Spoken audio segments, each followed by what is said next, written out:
Hey, I'm Joaquim. Welcome to my workshop located in Buenos Aires, Argentina. Today I want to show you how I designed and made my own fingerboards, but not just any fingerboard. My goal is to make the absolute best board I can. Actually, what I really want to make is the best board that ever was.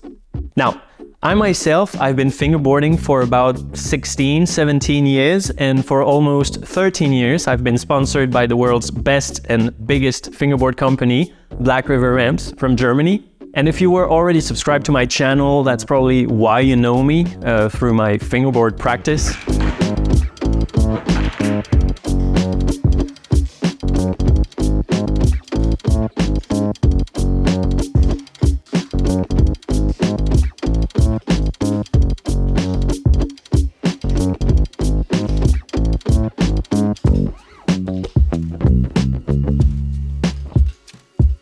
Now, before we go any further, do you know how fingerboards are made?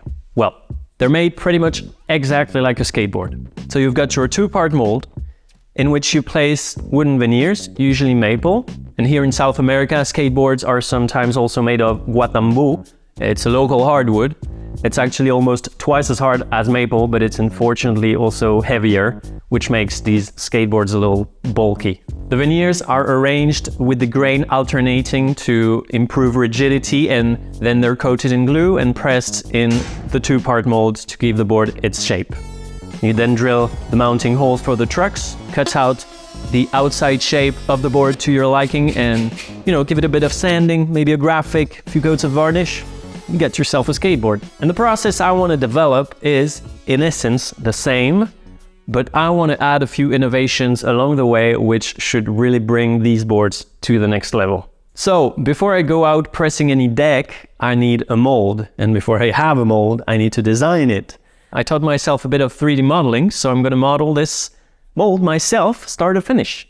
Good thing is I've already designed the board once and I've got years of fingerboarding experience, so this should be, if not easy, at least somewhat intuitive. A skateboard is a complex shape with all kinds of curves, angles, and critical dimensions, and every little change you make on any one of those parameters has a huge impact on the way the board looks, feels, and performs. In my experience with fingerboard molds, changes of 0.5 millimeters are enough to create significant change in the way a board rides. Ideally, I'd need two things: a model I can easily tweak and modify, and then a quick way to test how these changes I make impact how the board rides. To solve this first issue, I set out to create what is called a parametric model in a program called Fusion 360. A parametric model is built in such a way that as you're designing it, you assign certain values to certain dimensions and angles, which you can come back and change later, and the model will automatically adjust itself to the new input. Right, let me show you how it works. Let's say, for example, I want to make a board with a very deep concave and very steep kicks and a short wheelbase.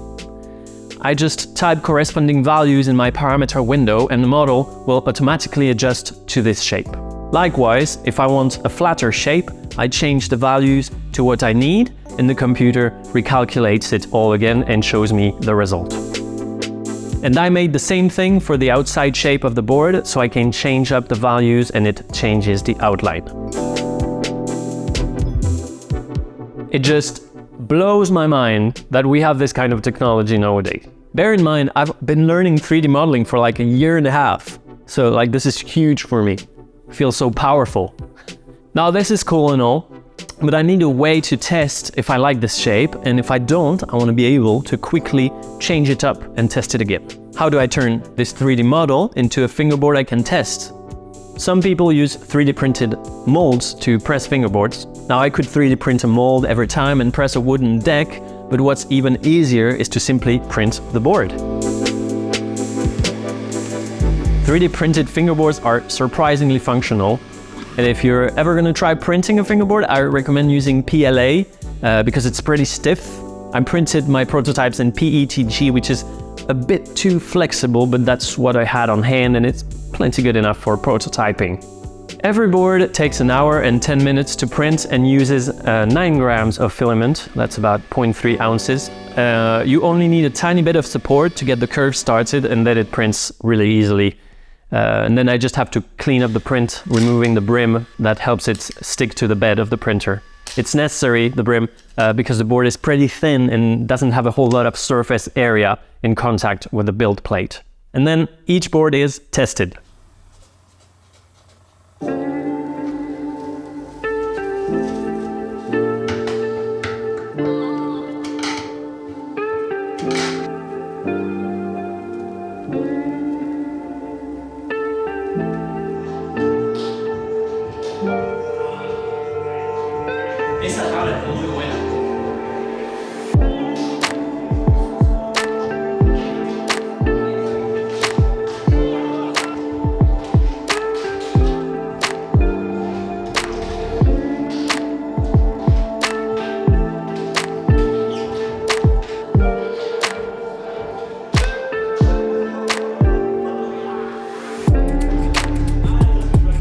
I write it for a bit, I write down things I do and do not like about it in a text document before printing the next iteration.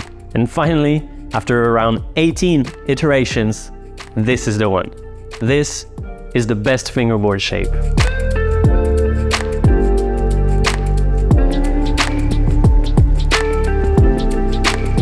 Now, of course, a good fingerboard shape is something entirely subjective. You might have a preference towards a certain shape, and a board that works for you might not work for me. But as far as I'm concerned, this is exactly what I was going for. I've asked people to try it out, and comments I got about it were that it's comfortable, very easy to get used to, has lots of pop, and it looks good. And that's what I want. A stylish, reactive board that makes you fingerboard better with very little getting used to. So we've got the shape, that's very nice, but to be absolutely, definitely, entirely sure that this is the shape I want to settle on, I need to try a wooden board with this shape. A 3D printed board is pretty good to give you an idea, but it's nowhere close to the real thing. I mentioned that some people use 3D printed molds to press fingerboards, and these are okay if you just want to press a few decks for fun, but they're neither resistant or precise enough for what I'm trying to achieve here. And they also tend to leave characteristic 3D print ridges embossed in the deck. However, a 3D printed mold is plenty good enough for a test press. To make the mold a bit stronger, I wanted to try filling it with concrete, which is why I've made this mold hollow. The only thing with this method is that it requires a lot of support material when printing.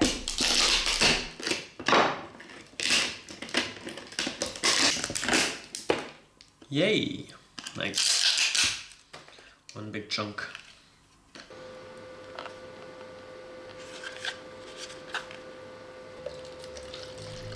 Usually when working with concrete, I use the 1-2-3 method, and that's 1 part water, 2 parts cement, 3 parts sand. And that makes for a very strong mix.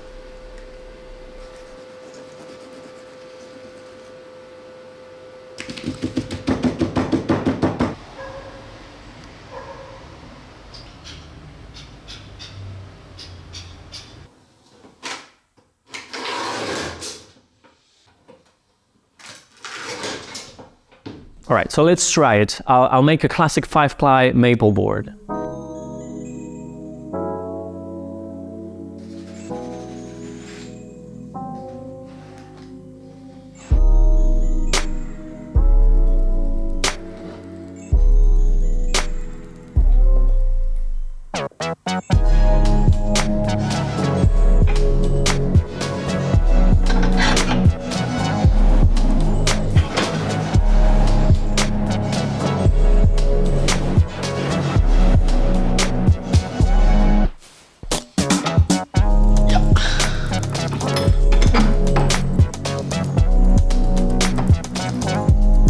I took the board out of the mold after letting the glue dry, and I just scribed the outline with a template and I shaped it by hand.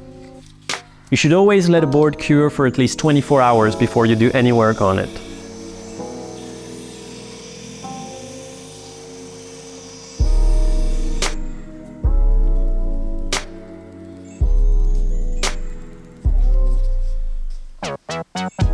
Alright, I've tested this board thoroughly now, and I have to say, I liked the 3D printed one, but this one is just on another level. it's gotta be the best board I've ever used. I mean, it makes sense considering I made it tailor fit to my liking, right? I think there's a similarity with painting with a nice brush. When you find a brush you really like, it's like it can read your mind. It feels like this board does that for me, which is really cool. And I know it's also not just me, because other people tried it and liked it too. So that's good. It's a good board. I can now make the final mold, and it's the opportunity to try something I've never tried before on the CNC, which is a 3D toolpath.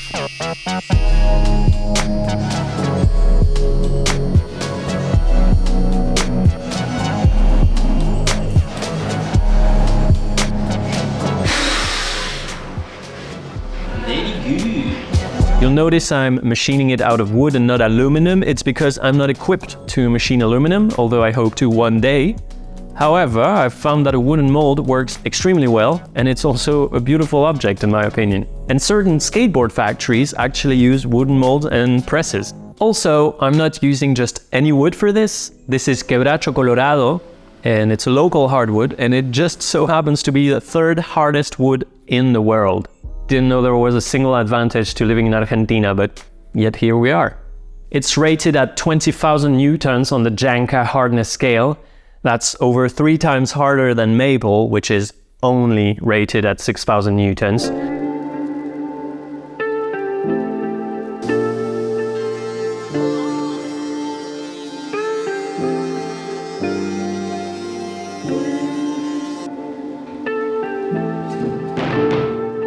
Very well, I have my mold, and it took me quite a few tries to get to work properly.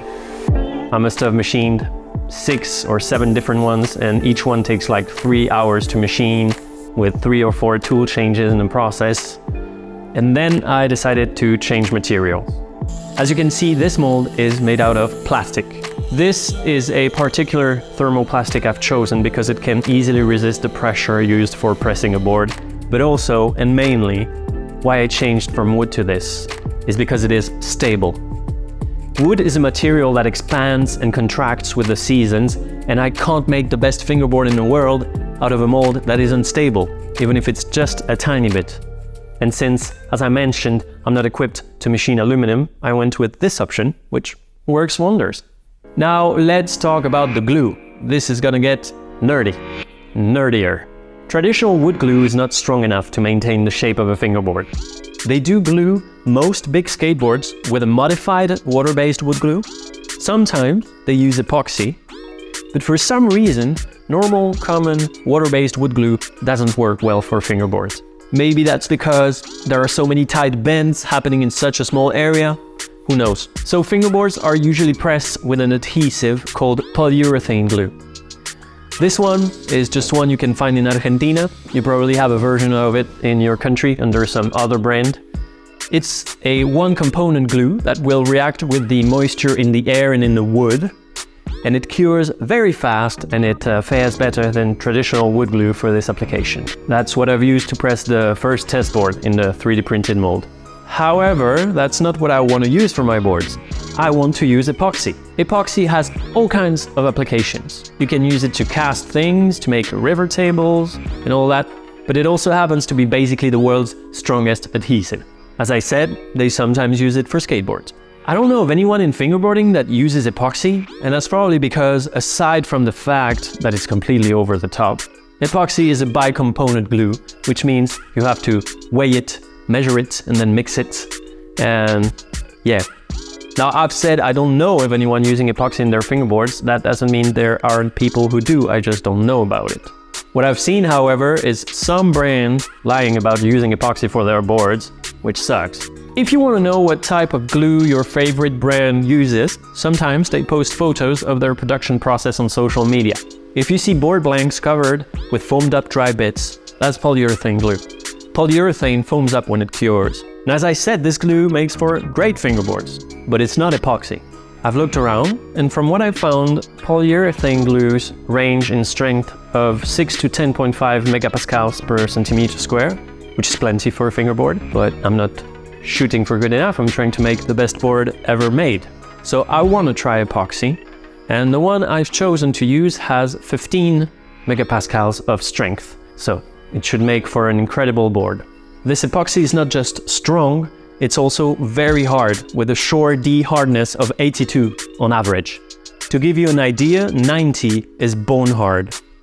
Another downside is that epoxies take a long time to cure, a minimum of 24 hours in the press in my experience, and 7 days before it reaches its maximum strength. Also, the epoxy I sourced is very sensitive to temperature and moisture, so I made this curing cabinet. It has an infrared lamp, which generates heat, and a thermometer and a hygrometer to monitor the temperature and moisture content of the air inside.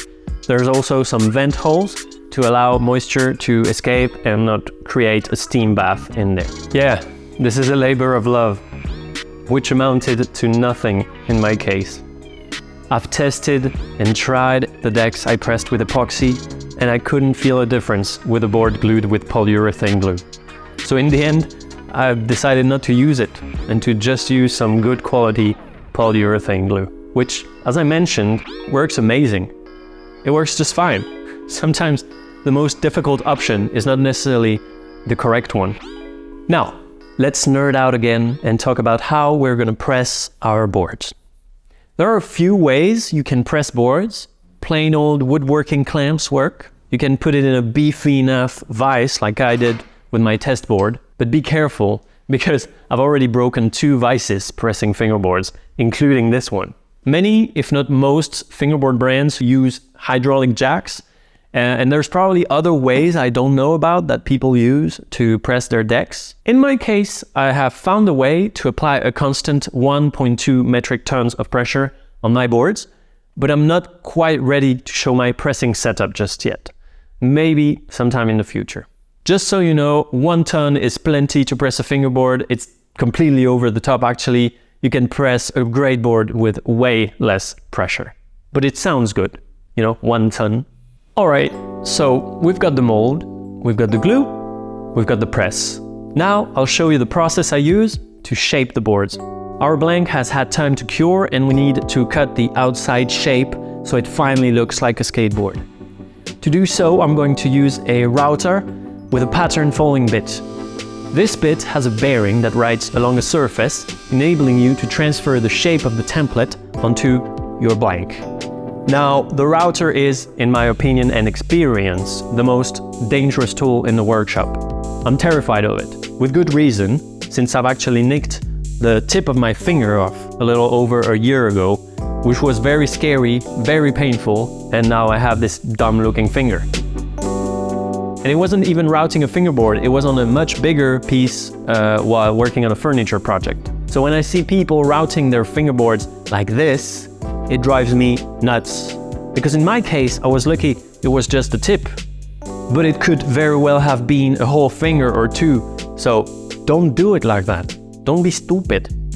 What I'm going to do instead is have my template under the router. And I'm going to machine it from the top with my fingers far from the bit. However, you'll notice that my template looks a little different from the classic style template people normally use. Let me explain you why. A skateboard has angled kicktails, and when cutting the kicktails directly from above, the tip of the kicktail is not perpendicular to the kicktail.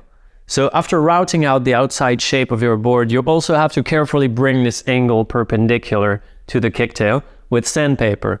And most people do that sanding by hand. And in my opinion, that's usually the moment where you ruin that board because you sand too much or you end up with a wacky curve, or it's simply that every board is a bit different from the next. But I want the best board possible every time. I want to minimize losses and human error, and I don't want to make wacky boards that are all different from one another. So I designed this special template. It's made in a way that it rocks back and forth, so when the board is tilted one way, the kicktail is perpendicular to the router bit. The router bit is long, it's able to go slightly past the middle of the board, and then I can flip the template to the other side and machine the other kicktail, again perpendicular to the router bit. And to hold the board in place, I'm using these locating pins that correspond to the truck's mounting holes, and 3 very strong magnets. These are 12 by 5 millimeters rare earth magnets, and the board doesn't move one bit. And to keep the template still when routing a kicktail, that's very important, there's also magnets on the underside of it. I was inspired to come up with this by this robot from a skateboard factory, as well as the documentary on Black River Ramps on the web where they show a device that works in a similar fashion. And here's a perfect board that can move on directly to sanding. With this system, we're within 10 microns, so that's 0.1 millimeter of tolerance on average. This template is based off the same 3D model for the mold, so I can modify the width in my 3D model to create templates of different shapes and sizes. So, as you saw, I did everything I could to minimize human error, but when it comes to sanding, there's no two ways around it. If you want the real premium result, the perfect subtle round over, you're gonna have to do that by hand.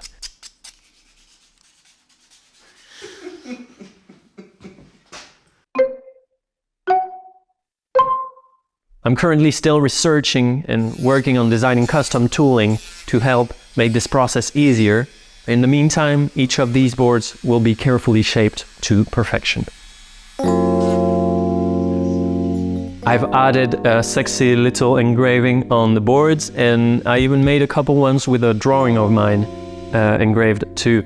If you're interested in seeing my art and my tinkering, like how I made this giant drawing or how I made this sculpture out of money, you can check out my other channel where I post that kind of stuff. Link in the description. Now, when it comes to finishing a board, there's a few options. I like a medium gloss finish. It's like shiny, but not too shiny. So I'm going to use a high quality spray varnish, as it's easy to apply, very hard when cured, and easy to get a good looking result. You could also use some sort of oil, like this mix of tung oil and wax I made. And also, if you're going to use oil and wax, sometimes it makes it so that grip tape won't stick to it, which is annoying, so run a test before you put it on your board. And with spray varnish, follow the instructions on the can, sand it lightly between coats with very fine sandpaper, and you'll easily get an amazing finish. I'm already working on improving this process because I find rattle cans to be very wasteful. Alright, our boards are finished, looking absolutely gorgeous, but it can't be the best board in the world without a sick packaging. I would have loved to have some custom cardboard packaging made, but it's not too expensive, but you have to order a lot of it at a time, and I can't afford that kind of overhead. So instead I'll take advantage of what I have, and I've designed this piece which fits the boards, and I machined it out of a scrap piece of hardwood countertop, which was not too expensive at all. This wood right here is Petirivi, it's from South America, where again I live. And then I have this machine. This is called a vacuum former. I bought it a while ago when I still had some savings, thinking one day it would come in handy. Great decision. The way it works is this heating element at the top softens a sheet of plastic, which is then pulled against a form called a buck, which I designed and machined on the CNC. And through suction, the plastic is formed to the shape of the buck. And that's how blisters and a ton of everyday objects are made. It's really cool. And the way this is designed is you have a male and a female half, and they sandwich the board together, creating a floating effect and enabling you to see the board from both sides and see the cool embossing on the top ply. And then a sticker hides the seam in the middle, and voila!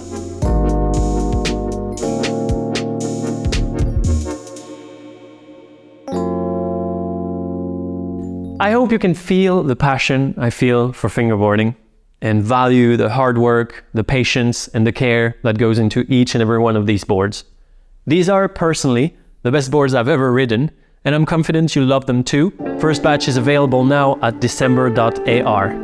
Hecho en Argentina, papi. I hope you've enjoyed this deep dive into making the absolute best board possible. Coming up with these boards from scratch took almost a whole year of prototyping, research, and investment. I hope you're able to get something out of the knowledge shared as well. I was told by many people I should not share this much information, but I chose to do that anyway for a couple reasons. First of all, I barely graduated high school. All I know because of practice and thanks to generous people on YouTube and the internet sharing their own knowledge for people like me to learn. I don't see how showing others how to make a better fingerboard can be a bad thing.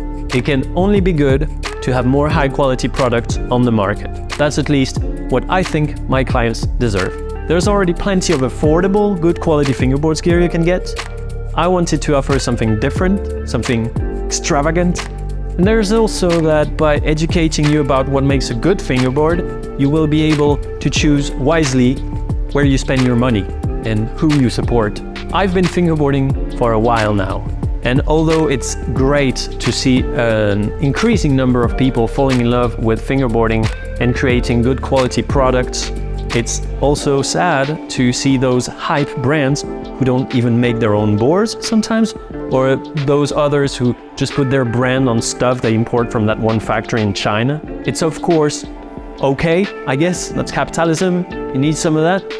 Everyone's gonna make a living, not everyone can afford a premium product. But growing up, I was that Black River kid, obsessing about the stuff they came up with. I browsed all the Flickr albums, I watched all the videos dozens of times, dreamed of owning a rail or ramp from them. That's always been my standard for how things should be made. Top quality. Yes, I am very much still a Black River fanboy. Thank you so much for watching. Subscribe if you want to see what comes next, as I have plenty of things cooking to make the best boards in the world even better. Whew! All right. That longest speech.